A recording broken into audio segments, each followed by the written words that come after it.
Where is the place that brings you peace? I agree, there are places where we can feel peaceful, but is there one place that feels like home to our soul?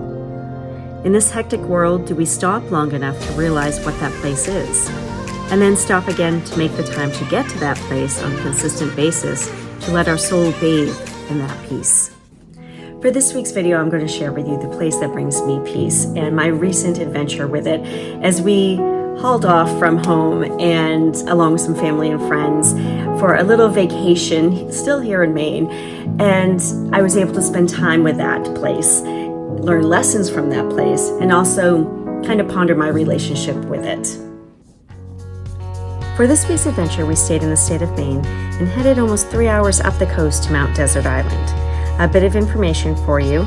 Maine has almost 4,600 islands, although very few of them are inhabited. And Mount Desert Island is actually our largest of the islands. For this adventure, there would be no van living, and it was not just the two of us. Instead, we are a group of 16 at max capacity, with people kind of coming and going throughout the week. So the theme of the week was adventuring, and those who came to visit were encouraged to go explore.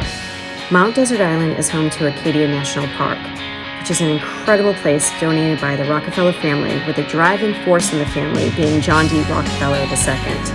The park is nearly 50,000 acres with a 27-mile driving loop, 120 miles of hiking trails, 45 miles of carriage roads where you can horseback ride or ride your bicycle, and just spectacular ocean views as you drive that loop road.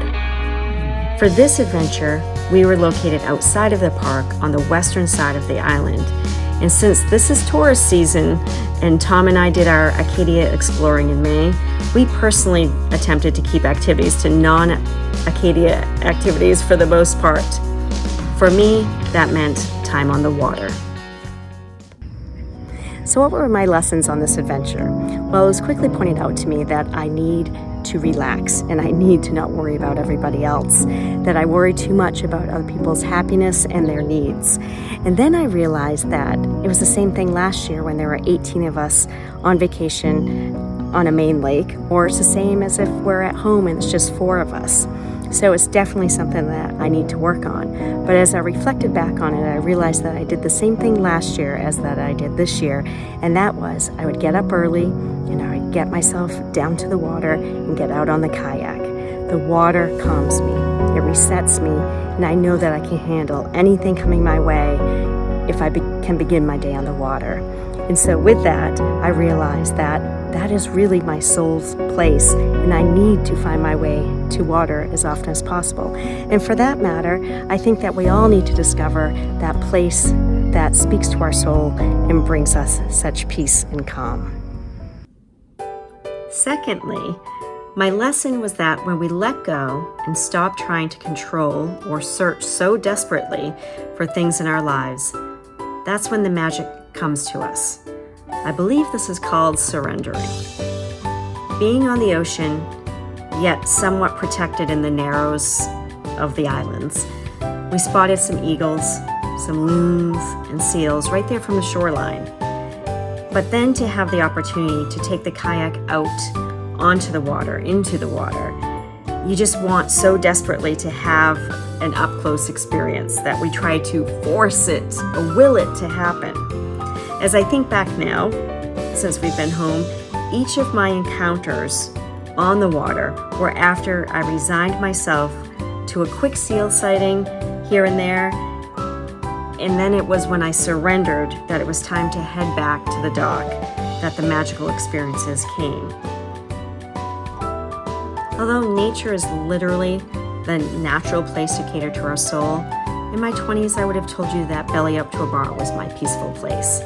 You know, for some, maybe it's their soul's peace, maybe in creating whatever they want to create, or swinging their yard, or tending to gardens, or relaxing in a bath, curling up with a book. Whatever gives you that sense of peace and place, I would say.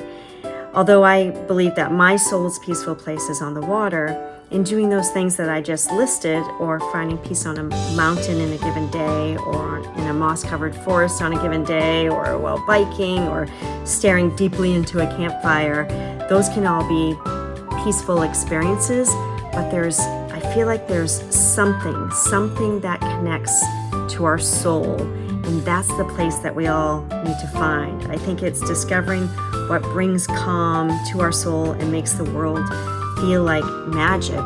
And then once we realize that, getting to that place as often as we can. Before I go, I want to go back and address the 3 things that the winds had reminded us to do on all of our adventures. So the first being what inspired us. So what inspired me from this trip and this adventure, especially out on the water?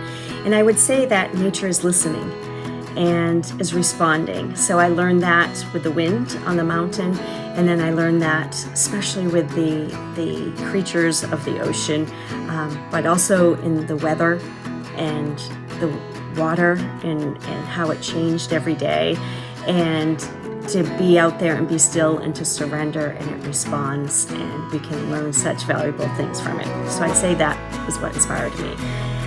How I grew, my feeling is that I became more aware of myself, and really acknowledging in a way my place with the water, or my place on the water, or my relationship with the water, and realizing that it's something that I need to get myself to more often because it feeds my soul.